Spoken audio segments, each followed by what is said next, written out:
Listado ang ilegal na paghahalo ng methanol sa gasolinahan at diesel sa Caloocan City. Ayon sa PNP, halos 9 milyong pisong halaga ng krudo ang nasabat sa ilegal na dipo. Yan ang ulat ni Ryan Lisiges.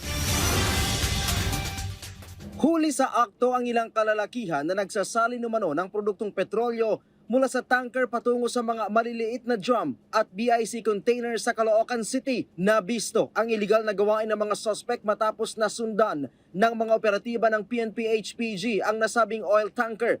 Sabi ng PNP-HPG, may paglabag sa standards ang oil tanker dahilan para buntutan ito ng mga pulis hanggang sa makarating sila sa tagong compound na ito sa Caloocan.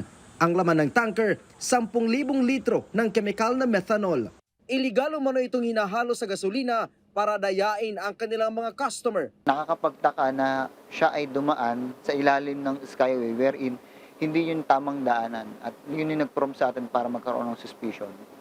Nung ito'y sinundan ng ating mga kasamahan from the Special Operation Team, napag-alaman na ora mismo nakita na talagang nagsasalin. Arestado ang 6 na tauhan ng iligal na dipo na naaktuhan ng mga pulis na naghahalo ng methanol. Sa loob ng compound, kita ang mga naglalakihang container at drum kung saan iniimbang ang diesel, kerosene at gasolina. Methanol liquids ay ginagamit po yan para po magkaroon po ng combustion or masunog po yung petroleum products. Aabot sa 9 milyong piso ang kabuuang halaga ng gas ang nasamsam ng mga otoridad.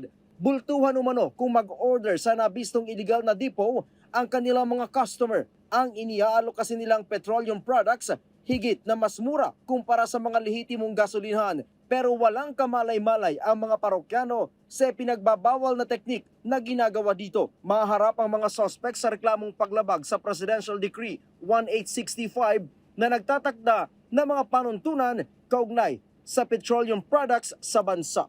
Ryan Lisiges para sa Pambansang TV sa Bagong Pilipinas.